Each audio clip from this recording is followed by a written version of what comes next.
Vous écoutez Europe 1, il est 8h19. L'interview politique d'Europe 1. Jean-Pierre Elkabbach, vous recevez Mohamed Moussaoui, président de l'Union des mosquées de France, et François Lamy, qui organise pour le Parti socialiste la marche républicaine de dimanche à Paris. Messieurs, c'est à vous. D'abord, Thomas, une précision. D'un commun accord avec le ministre de l'économie Emmanuel Macron, nous avons décidé de reporter l'entretien prévu que vous aviez annoncé pour aujourd'hui. Pour ce matin. En raison des circonstances, nous retrouverons bientôt Emmanuel Macron.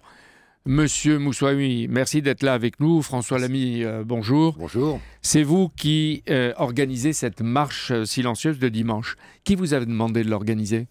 Non, enfin, moi, je suis un des organisateurs, hein, puisque il y a mais le coordinateur principal, c'est voilà, vous. Mais qui vous l'a demandé de coordonner. Oh, ça s'est fait, vous savez, ça s'est fait spontanément mercredi, après l'odieux attentat dont a été victime Charlie Hebdo.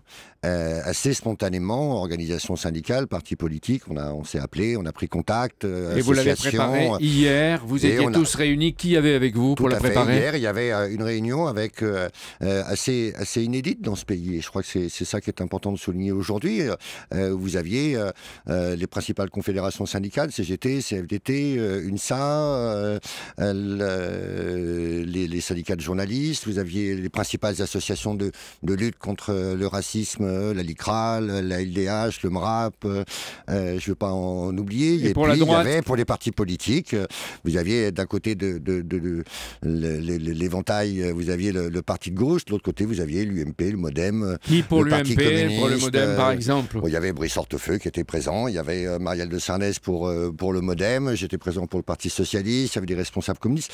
Bref, il y avait tous ceux qui avaient envie de montrer, c'est ce qu'ils ont fait d'ailleurs, d'appeler leurs adhérents, mais ce qui est extraordinaire, ça devient une marche de parti alors que ça doit être une marche de citoyens, que c'est né spontanément du peuple français à qui on n'avait rien demandé. Pas du tout. C'est la récupération politique. Non, pas du tout.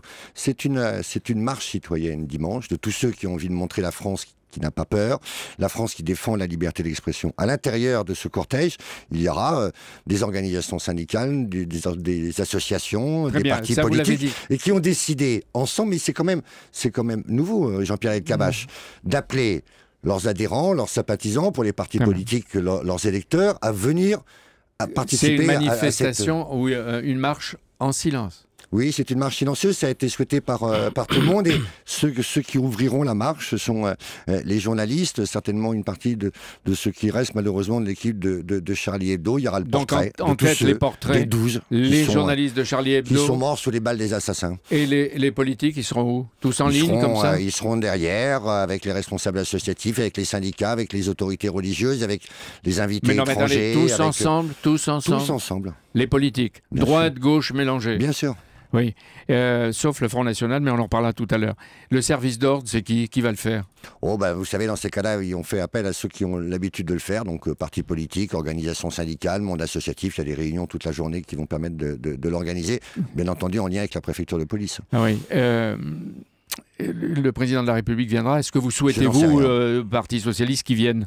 Ça sera au président de la République de prendre la décision. Moi, ce que je retiens, c'est les paroles qu'il a prononcées, qui ont été des paroles fortes, mercredi soir devant les Français. Après, ça sera à lui d'estimer s'il faut qu'il vienne. Vous savez qu'il y a aussi quand même des questions de sécurité qu'il ne faut pas négliger dans la période. Vous attendez combien de personnes dans cette marche? On peut estimer qu'il y aura plusieurs centaines de milliers de personnes, et on peut parler du chiffre du million, parce que lorsqu'il y a eu... Donc vous attendez 1 million de personnes? Certainement, oui. Sauf les électeurs du Front National? Non, ne dites pas ça, Jean-Pierre Elkabbach. Vous annoncez l'unité nationale et vous excluez une partie de la nation. Tous ceux qui sont pour le rassemblement des Français, tous ceux qui sont contre la stigmatisation de telle ou telle communauté, tous ceux qui veulent une France qui est ouverte, qui permet la liberté d'expression, qui a un message vers le monde et ainsi de suite, tous ceux-là viendront à la manifestation assez naturellement, comme ils l'ont fait d'ailleurs depuis mercredi, spontanément, sur les places de l'ensemble des villes de France. Hier, par exemple, il n'y avait personne du Front National pour organiser la manif. Non, mais nous la marche, bien sûr. Non. Autrement dit, si Marine Le Pen veut venir, si elle voulait venir, elle n'est pas assurée d'avoir une protection, la garantie de la protection. Marine Le Pen, elle a sa propre protection. Oui, c'est vrai qu'hier, nous n'avons pas invité celle qui a porté plainte contre Charlie Hebdo en janvier 2012, qui est la seule responsable, politique de France à l'avoir fait. L'Église catholique, elle va être là. On n'a pas invité la personne qui, après ce qu'a fait Mohamed Merah, déclarait, j'ai apporté la citation, combien de Mohamed Merah dans les bateaux, les avions qui chaque jour arrivent en France remplis d'immigrés, combien de Mohamed Merah parmi les enfants de ces immigrés non assimilés. C'est vrai, on n'a pas invité cette personne-là hier pour lancer cet appel à la participation de la manifestation. Il ne s'agit pas pour moi de défendre le Front National, mais de constater une hypocrisie politicienne. Le président de la République reçoit 10h30 Marine Le Pen. Oui. Le Front National a des élus à l'Assemblée et au Sénat. Et vous n'en voulez pas la marche de dimanche. Où est la cohérence? Mais Jean-Pierre Elkabbach, là encore, hier, ce qui s'est passé, on n'a pas décrété qui viendrait ou qui ne viendrait pas à cette marche silencieuse.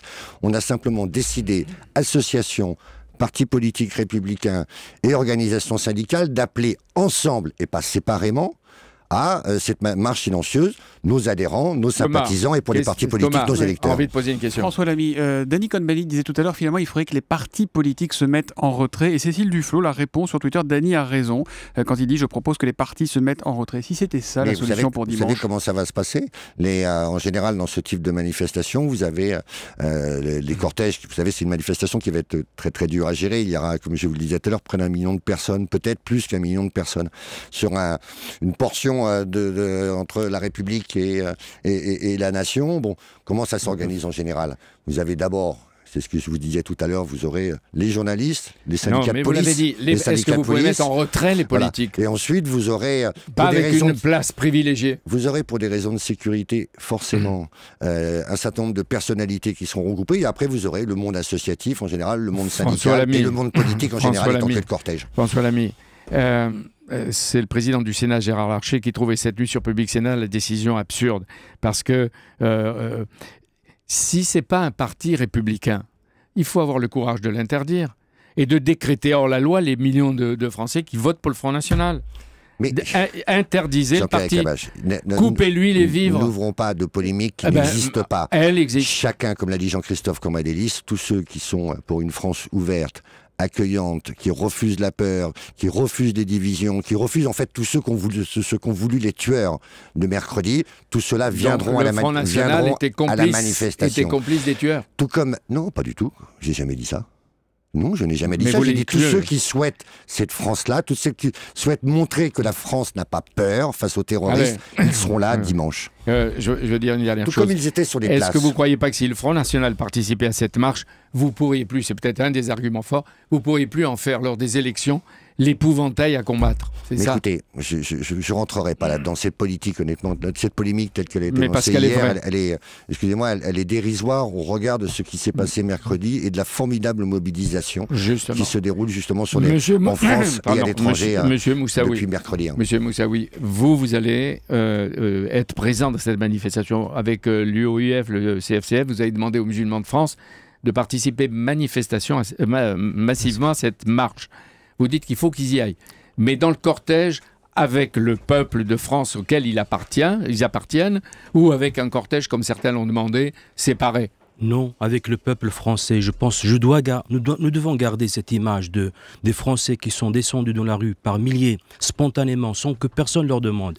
Et les musulmans de France font partie du peuple français. Ils doivent participer à cet élan populaire. Et je dirais, tout ce qui peut fragiliser cette unité nationale auquel le président de la République a appelé, il faudrait l'éviter. Et est-ce que vous demandez aux musulmans de France d'exprimer avec force leur appartenance à la France, leur adhésion aux valeurs de la démocratie et de la République? Est-ce que désormais ils doivent s'engager, puisqu'on sent bien que ces attentats, ces violences, cette haine vont continuer à se manifester? Oui, bien sûr, il faut qu'ils le manifestent. Il faut qu'ils rappellent également que nos ancêtres ont combattu, ont affronté les ennemis d'hier, dont le nazisme. Nous, aujourd'hui, sommes déterminés à combattre et affronter les ennemis d'aujourd'hui, ces barbares qui instrumentalisent la religion musulmane. Oui, parce qu'on peut dire qu'il faut dénoncer aussi les djihadistes qui font du mal à l'islam. Et j'ai noté qu'hier, par exemple, Daesh, l'État islamique, a exécuté, et l'a annoncé, 2 journalistes tunisiens dont je me sens aussi solidaire ce matin. Oui, bien sûr. Parmi les victimes du terrorisme international, il y a les musulmans. 95% des victimes du terrorisme international sont de confession musulmane. Parmi les policiers, il y avait un musulman. Parmi ceux qui ont été tués par Mera, il y avait 2 soldats musulmans. Je pense que les musulmans, comme tous les autres concitoyens, sont visés. C'est notre pays qui est visé, c'est nos citoyens qui sont visés. Et nous devrions rester unis et affronter avec unité cet ennemi commun. Est-ce que dans ce climat, vous pensez que la paix civile est menacée ? Il y a un risque évidemment que de stigmatiser les musulmans de France, mais je dirais l'islam et les musulmans sont aujourd'hui pris en otage par des individus ignobles qui ont un islam qui est à eux, qui n'est pas le nôtre. Et je pense que au lieu de stigmatiser l'otage, il faut condamner et dénoncer les preneurs d'otages. Aujourd'hui, vendredi, vous avez demandé aux imams de toutes les mosquées de France dont vous vous occupez de prier, de condamner le terrorisme. Est-ce que vous êtes sûr de tous vos imams, alors que certains sont soupçonnés d'encourager le djihad chez les jeunes ?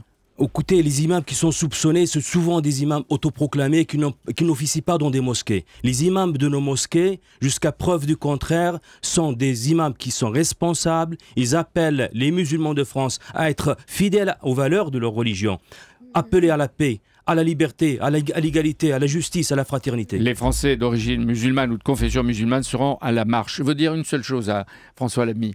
Le président Obama, et tout à l'heure Europe 1 le disait, Thomas, a fait un geste symbolique très fort. Il est allé à l'ambassade à Washington signer « Vive la France ». Certes, est-ce qu'il n'aurait pas été préférable que ces services, les services américains, nous informe, puisqu'il le savait, qu'un des 2 frères Kouachi avait fait l'apprentissage des armes au Yémen en 2011. Et il aurait été lui aussi surveillé. Il n'aurait peut-être pas commis cet attentat à Charlie Hebdo. Est-ce que la coopération des services franco-américains ne peut pas mieux fonctionner dans les 2 sens pour éviter des drames? Je crois qu'une fois passé l'instant de deuil, de recueillement qui aura lieu ces jours-ci, après il y a des questions qui devront trouver des réponses. Il y a de la coopération très très forte entre les services de renseignement français et les services de renseignement américains. Il faut forcément sans cesse améliorer cette coopération. Ce qui est important, c'est qu'on donne les moyens nécessaires, en tout cas en France, et c'est ce qui est en train de se faire d'ailleurs, aux différents services spécialisés, que ce soit les services extérieurs ou les services de sécurité intérieure, pour qu'ils puissent encore mieux combattre le terrorisme à l'intérieur de notre pays. Merci François Lamy, merci Mohamed Moussaoui d'être venu en direct sur Europe 1 ce matin. Dimanche à 10h, c'est Laurent Fabius, le ministre des Affaires étrangères, qui sera votre invité, Jean-Pierre, pour le grand rendez-vous Europe 1 iTélé Le Monde. À dimanche.